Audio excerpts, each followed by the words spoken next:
is dark and the moon is the only light we'll see. No, I won't be afraid. Oh, I won't be afraid.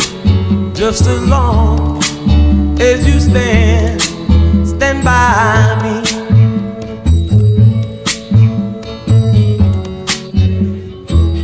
My name is Lon Carlson, and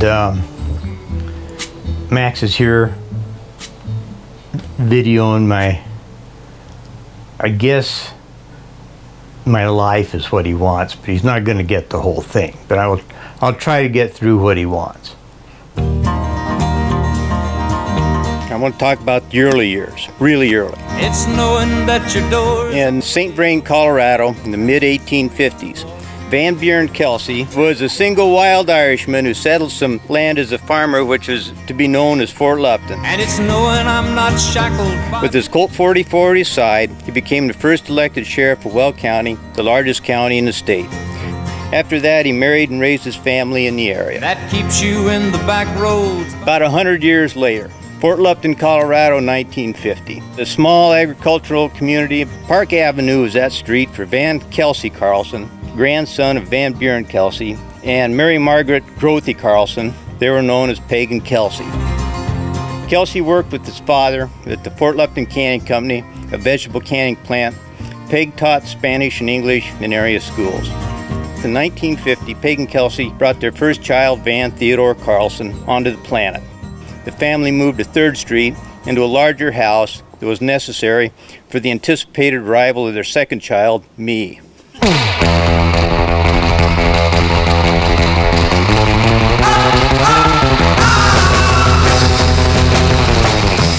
Like every other kid, the Carlson boys spent their hours 3 feet in front of the television, perched on their elbows till they formed calluses on spot. Well, it was fun. I mean, it was a small town. You get on your bicycle and go anywhere and do what you want to do. And I've got the same buddies now that I had in 1st grade. Lon and I go back all the way to 1st grade. Lon and I would spend a lot of afternoon times doing crafts with his mom, Peg. Born in Fort Lupton in 1949, and my brother, him and Lon were good buddies when we were 3, 4, 5, 6 years old. Kacy's a good dad. He took care of us. He found things to do. He was always helping design and build some of this equipment at the canning factory. So with me in tow, he'd go to a junkyard or a steel dealer or whatever, and we go plowing through to see if we could find parts for some crazy thing to be built. We're on the way to Fort Lupton, Fort Lupton, home of the Carlsons. where this party all started.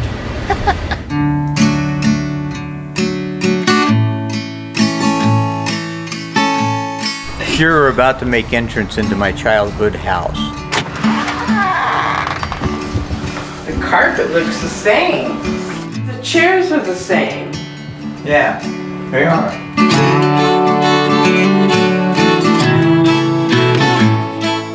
This was Kacy's workshop. He had all these tools hanging in here, paint cans, odds and ends stuff for fixing the house and things. Stationary steam engine, and this is it, right up here. There you go on top, you see it? I haven't got it finished yet, but it's working. Oh, it is? See this piston going in there back and forth? Still got quite a bit to do to it. Once Kacy did have a break and took us up to Mount Rushmore. We drove all day, we went to a motel. The next morning we went up to Mount Rushmore. It was obscured by clouds, so Kacy packed us up and came home.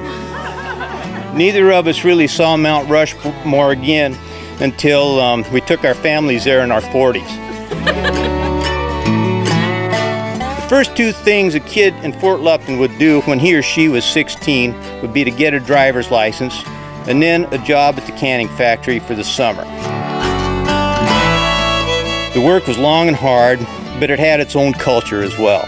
Van and I could speak basic sentences to each other in 1 or 2 syllable utterings and codes based on the slang we learned there. Hey, go get that truck. Go get that truck. Bring this here. You gotta put that tire on the back of that.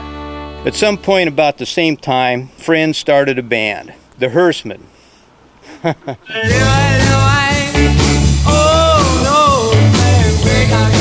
So I wanted to be the guitar player, and they needed a piano player, so the only way I could get in a band was play the electric organ.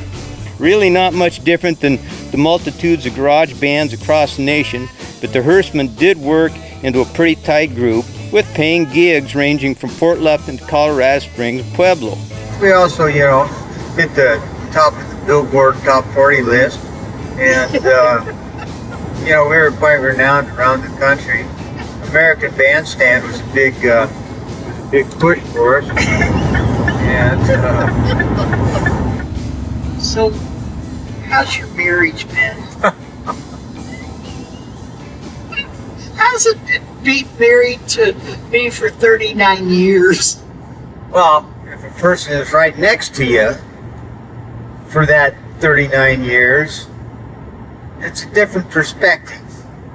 And I couldn't have asked for more from being next to you for 39 years. Oh, thank you.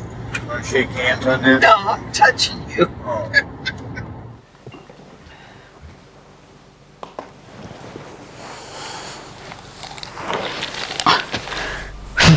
Testing. Testing. Yeah. Blow your eardrums out. How'd we meet, Lon? I was a helicopter mechanic in Fort Collins, Colorado. I worked out in the field. I was remote a lot. When I got back home from a trip, they had this young, crazy girl I'm riding in your car. that had applied and got the job for the parts runner. Man, history was made after that. The mechanics would send postcards. Lon's were hysterical. I do remember one, it was an index card. He wrote that he was in Utah behind the Momo curtain. I said, who is this guy? He is a riot. Late at night. So I received a call, and she said she met this guy named Lon, and how funny she thought he was. Well, I'm cleaning out my garage, and here's something I found. It's a little skull box. Let's see what's inside. Oh my God, what is that? Oh dear God. I guess we'll put this back for another 40 years.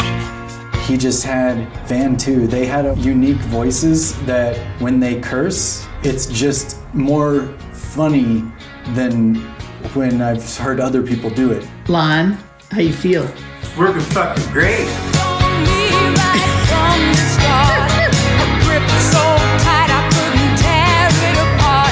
You're looking at America's biggest natural blunder right here. Because the only thing I asked Lon to bring on this trip today was the binoculars. That's one thing he didn't bring, but we're having fun anyhow.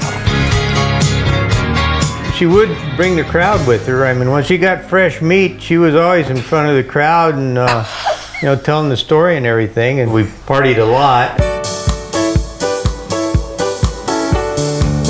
Lift that cheek up, Bob. Spread those feet. Turn. There you go. I'm the guy. No. He was a good singer. One night we were out at a bar where there were some sort of music contest. Lon knew the words to every song they brought up. I can't hide. I can't hide. I can't hide. Yeah, you got that something I think you'll understand. I started flying in '74 to get my pilot's license. One time Lon scared the heck out of me. He flew me over Fort Lupton, and that son of a biscuit turned the plane this way. I decided to go to A&P school in Broomfield, Colorado. And I met Lon in the class and, kind of took up the friendship. He lived in Fort Collins, but he'd go to Fort Lupton practically every Saturday and spend the night. And so finally I asked him, I said, well, do you have a girlfriend back there or what? He's like, no. He goes, but my mom, she's got some health problems. And he didn't tell me that it really wasn't the truth for a long time. They just still needed my space, I guess. I wasn't dying to go over there. This wasn't probably one of the great romances of modern times. Well, it turned into one of the great. It turned into one.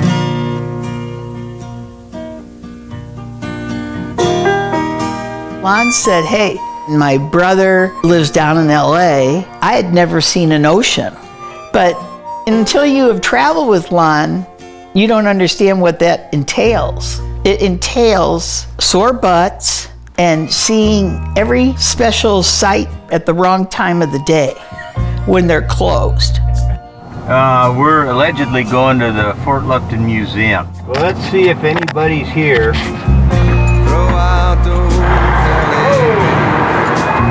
Third Tuesday, we will open on Saturday. I think we're screwed.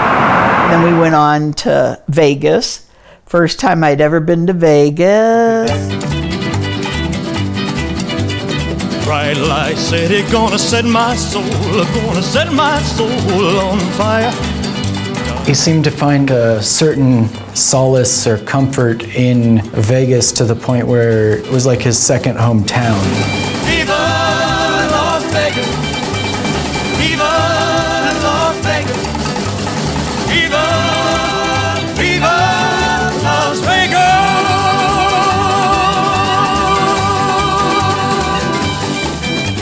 Now we're, in our 30s. We didn't have an engagement really, but we just said, yeah, we're getting married. I just said, hey, we're getting married on Saturday, and you never really did propose. And so he said, what'd you say, Lon? Marry me. That was June 16th of 1984. There are places I remember all my life, though some have changed, some forever. Had Liam in July 14th of 1988. He was born premature, and he only weighed, as Peg said, 3 pounds and half of 1 ounce. He was a joy. My favorite memory would be our trips to Mexico. When Liam was 6, we started this family tradition of going to Puerto Vallarta for Thanksgiving. Peg would come, and my mom, and my Aunt Marge, and Liam, and Lon, and I. Oh, I know I'll never lose affection for people and things that went before. The end goal is fantastic. You have a son you love and he's doing stuff he likes. I think that's working out very well, so that part's really great. We had a lot of fun, no doubt about that. Our marriage announcement. This index card from the newspaper about announcing our wedding. We're embedded in Fort Lupton history. This is Van Buren Kelsey's hardware. Van Buren probably picked it up right after the war, but it has some engraving on it that's fairly rare. I mean, there's still guns like that out there. Okay. VVK, VVK, VVK, VVK. Yay, Van Buren! The spirit of Van Buren Kelsey lives on. Lon took another job as a sales rep for Westcam out of Canada. An opportunity came up to buy Tech Avionics in Fort Collins down at the old downtown airport, and Lon asked me if I'd be interested in being partners with him, and I thought it's a great idea. He decided he wanted to start a business because his dad always had a business. I think that was the driving force. My job was microwave and turret sales for electronic news gathering for the news stations. We built the turrets, and we had another branch, Troll, that would build the microwave pods for the downlink video to the TV station. When I was in that job, I just had to reinvent every couple of years. A lot of the methods I used and a lot of the strategy I used to do different things or change a little part of the business so it could stay viable just came up from the canning factory with what I learned. Take your time, think a lot. Why think of everything you've got? There she is.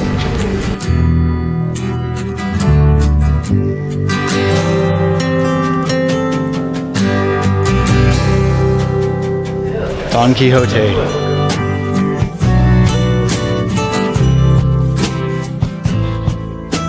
Okay, folks, let's move on. Everyone get in the vehicle. Keep your arms and legs in until it comes to a complete stop.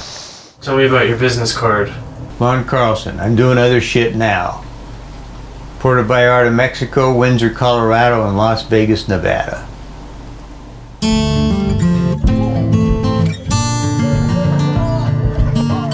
So what words of wisdom do you have for your general public? My general public, your friends and family. I don't know if I have any words of wisdom that anybody's ever heard before. And I think if you watch me and see what I'm doing, that's my words of wisdom. Oh, the light coming off of your skin. Get as much good time You're protected for so long. out of a day as you can. The mercy in your sense of right and wrong. In my case, it's with my friends and buddies, Oh, in the dark. my family, and Your nails were in love's watermark. do a few little hobby things that I have. You talk me off the roof. It was always not just Kacy alone. Questions like directions to the truth. It was Kacy and Lon. It's knowing that this can't go on forever. Life throws things at you. Likely one of us will have to spend some days alone. There's no getting around it. Maybe we'll get 40 years together. But being able to weather that and to have a sense of humor takes you far. What are you doing? Eating my turkey leg. I have learned from my dad that you do the right thing when no one's watching. And he lived that for sure. When your family's good, you're good. You take Kacy to be your, once again, to be your lawful wedded wife. I want her to be my little teddy bear. Promise you'll always love her, Tim? A lame I'll love her tender. And you promise you'll always be her hunk of burning love? I am her hunk of It's knowing that this can't go on forever. I'm spiritual. I believe that there's, or at least hope, that there's something beyond that we can communicate or energize or whatever with. Likely one of us will have to spend some days alone. Maybe we'll get 40 years together. One day I'll be gone. One day you'll be gone. Already on. That's it. That's how we roll. Tramps like us, baby, we were born to run. Woo! Tramps like us, baby, we were born to run.